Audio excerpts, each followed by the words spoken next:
اعوذ باللہ السمیع العلیم من الشیطان اللعین الرجیم بسم اللہ الرحمن الرحیم الحمد للہ وکفی والسلام علی عبادہ الذین اصطفی اما بعد فقد قال اللہ سبحانہ وتعالی فی محکم کتابہ المبین بسم اللہ الرحمن الرحیم افحسبتم انما خلقناکم عبثا وانکم الینا لا ترجعون۔ عزیزان محترم، اس مقدس اجتماع کے لیے سورہ مومنون کی ایک آیت کی تلاوت کا شرف حاصل کیا گیا۔ ترتیب تلاوت کے اعتبار سے سورہ مومنون کا نشان 23 ہے، 23واں سورہ قرآن مجید کا، اور وہ آیت مبارکہ جس کی تلاوت کا شرف حاصل کیا گیا ہے وہ اس 23ویں سورے کی 118ویں آیت ہے۔ اس آیت مبارکہ نے کفار کو مخاطب کیا اور مخاطب کرنے کے بعد یہ ارشاد کیا کہ افحسبتم انما خلقناکم عبثا، کیا تم یہ گمان کرتے ہو کہ ہم نے تمہیں بے مقصد اور عبث خلق کیا ہے؟ وَأَنَّكُمْ إِلَيْنَا لَا تُرْجَعُونَ، اور کیا تم یہ گمان کرتے ہو کہ تم ہماری بارگاہ میں پلٹ کر نہیں آؤ گے؟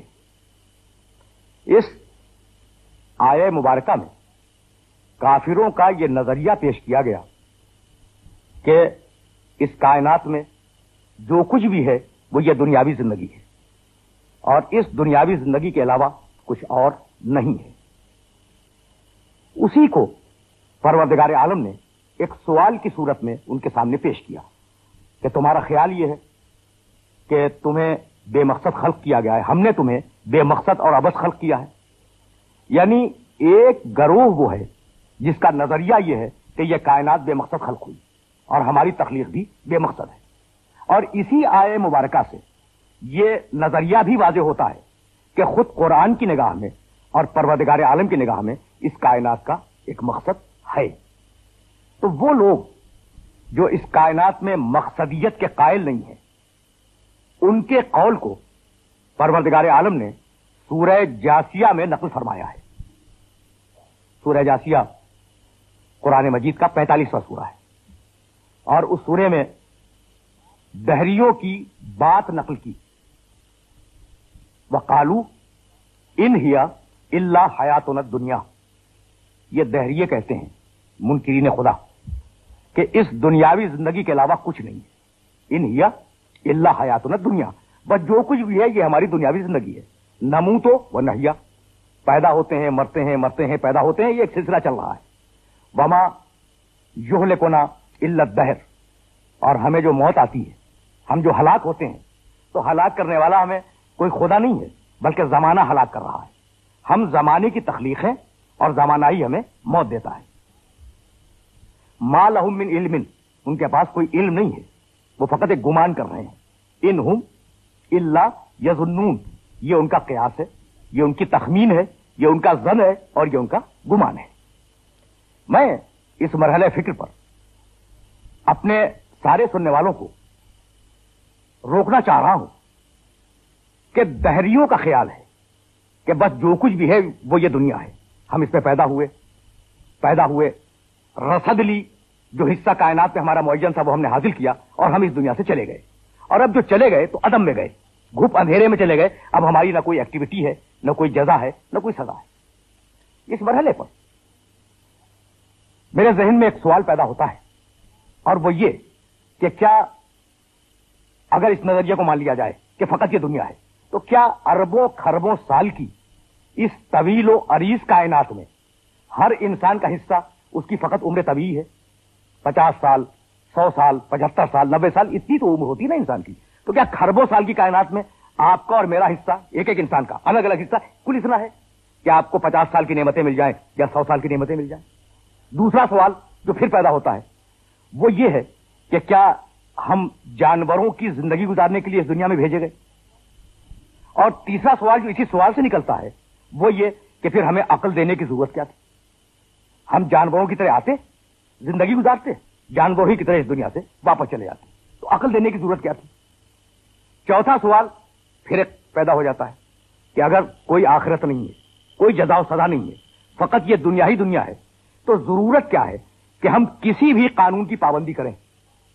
یعنی میں نہ آپ سے مذہب کی بات کر رہا ہوں نہ دین کی، فقط عقلی اور نفسیاتی بنیادوں پر ایک سوال کرنا چاہتا ہوں کہ اگر یہ دنیا ہے اور ہمارا حصہ اس دنیا میں فقط 100 سال ہے، 90 سال ہے، 95 سال ہے، یعنی میکسیمم عمر جو آج کل انسانوں کی ہوتی ہے، تو ضرورت کیا ہے کہ ہم کسی بھی قانون کی پابندی کریں؟ اس لیے کہ مرنے کے بعد قانون کی پابندی کرنے والا اور قانون کو توڑنے والا دونوں برابر ہوں گے. تو جب دونوں برابر ہوں گے تو ضرورت کیا ہے اس بات کی کہ کوئی قانون کی پابندی کرے اور اپنی پوری زندگی کو کسی بھی لگے بندھے اور ٹکے اصولوں کے تحت گزارے.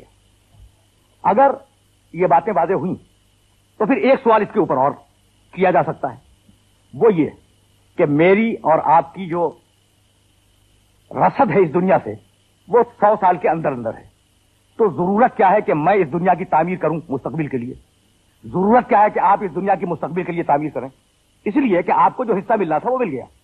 اب اگر آپ نے اس انسانیت کو سدھار دیا، اس معاشرے کی آپ نے کوئی خدمت انجام دی، تو اس معاشرے کی خدمت سے آپ کو کیا فائدہ پہنچے گا؟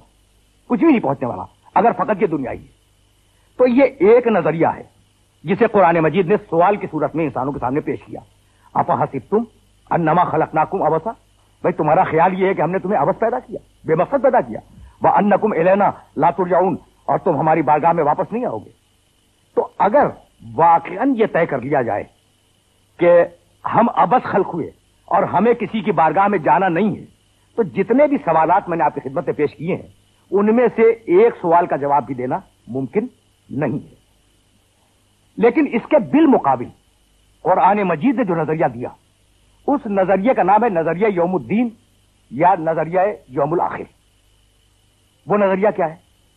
وہ نظریہ یہ ہے کہ یہ کائنات انسان کا مکمل دستور عمل نہیں ہے، یہ کائنات انسان کا مکمل زاویہ فکر نہیں ہے، یہ کائنات انسان کا مکمل منطقی نتیجہ نہیں ہے. تو پھر ہے کیا؟ ایک یوم الدین ہے. اور اس یوم الدین کو قرآن نے کبھی یوم قیامت کے نام سے یاد کیا، کبھی ساعہ کے نام سے یاد کیا، کبھی یوم الدین کے نام سے یاد کیا، کبھی کچھ اور ناموں سے بھی اسے یاد کیا. ایک یوم الدین ہے، جزا کا دن. اگر وہ یوم الدین تمہاری حلق سے اتر گیا اور تم نے اسے قبول کر لیا اپنے شرح صدر اور اطمینان نفس کے ساتھ، تو تم ان سارے مسائل کا جواب دے سکتے ہو. اب وہ یوم الدین کیا ہے؟ تو سورہ انفطار میں ارشاد فرمایا، 30ویں پارے کا ایک مشہور سورہ ہے، ما ادراک ما یوم الدین، تم کیا جانو کہ یوم الدین کیا ہے؟ ثم ما ادراک ما یوم الدین، اور پھر سنو تم کیا جانو کہ یوم الدین کیا ہے؟ وہ دن ہے کیا؟ لا تملک نفس لنفس شیئا، اس دن کسی انسان کو دوسرے انسان پر کوئی اختیار نہیں ہوگا. اس دن کوئی انسان کسی دوسرے انسان کے کام نہیں آ سکے گا. والامر یومئذ للہ، اور سارے امور، سارا ایڈمنسٹریشن، ساری طاقتیں اس وقت مخصوص ہوں گی پروردگار عالم کے ساتھ. تو یہ ہے یوم الدین کہ کوئی انسان کسی کے کام نہ آ سکے اور سارا اقتدار اور سب کچھ اللہ کے کنٹرول میں ہو. بھائی اقتدار تو آج بھی اس کے کنٹرول میں ہے، لیکن چونکہ انسان کو پروردگار عالم نے اختیار دیا ہوا ہے تو کچھ باتیں ہمارے بھی اختیار میں ہیں. لیکن وہ جو یوم الدین ہوگا اس یوم الدین میں کسی کے پاس کوئی اختیار نہیں ہوگا اور سارے اختیارات پروردگار عالم کے پاس ہوں گے. تو یہ ہے یوم الدین. اچھا، اس یوم الدین کی اہمیت کیا ہے؟ قرآن مجید میں کم و بیش 25 مقامات پر پروردگار عالم نے اس یوم الدین کو ایمان باللہ کے ساتھ رکھا. اب اگر میں ساری آیات آپ کی خدمت میں پیش کروں تو بڑا وقت درکار ہے. فقط 2 آیتیں آپ کی خدمت میں عرض کرتا جاؤں. سورہ بقرہ کی 61ویں آیت میں فرمایا کہ الذین آمنوا والذین ہادوا والنصارى والصابئین من آمن باللہ والیوم الآخر. بھائی دیکھو، ایمان لاؤ اللہ پر، ایمان لاؤ یوم آخر پر، قیامت پر. یہ 61ویں آیت. پھر اسی سورہ مبارکہ میں 177ویں آیت میں ارشاد کیا کہ لیس البر ان تولوا وجوہکم قبل المشرق والمغرب ولکن البر من آمن باللہ والیوم الآخر والملائکۃ والکتاب والنبیین. بھائی نیکی یہ نہیں ہے کہ تم مشرق یا مغرب کی طرف اپنے سروں کو جھکا دو، اپنے چہروں کو مشرق یا مغرب کی طرف جھکاؤ، یہ نیکی نہیں.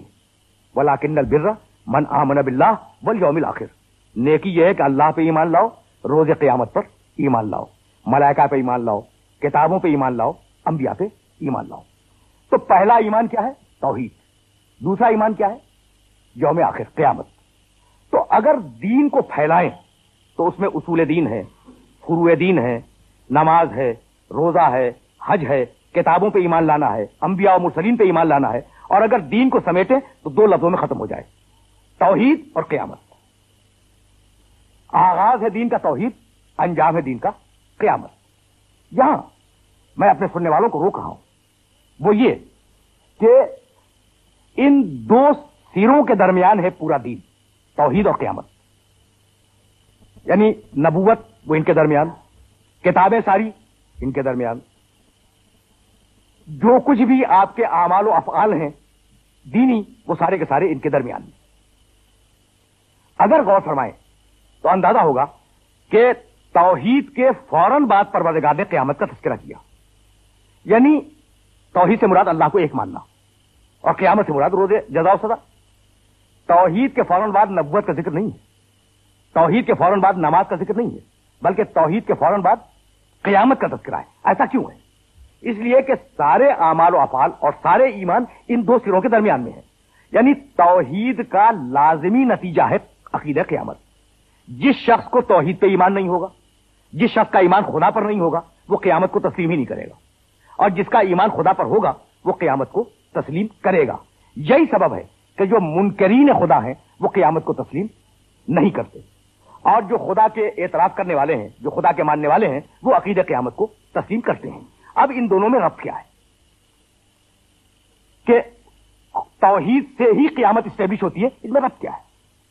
یہ ربط اگر میں واضح کر سکا تو میں سمجھوں گا کہ میری آج کی محنت سوارت ہے.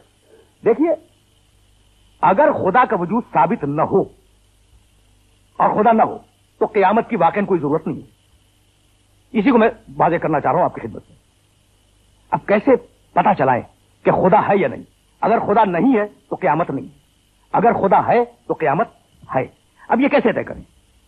تو دیکھیے، قرآن مجید کا یہ طریقہ نہیں ہے کہ وہ جب توحید کی کوئی دلیل دے تو فلسفے یا منطق کی باتیں کرے.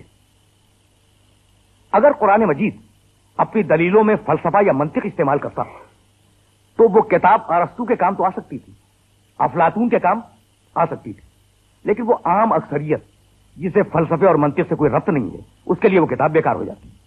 جبکہ خود اس کتاب کا اعلان ہے کہ یہ کتاب کسی ایک گروہ کے لیے ہدایت نہیں ہے، ہدی للناس، پوری انسانیت کے لیے ہدایت ہے.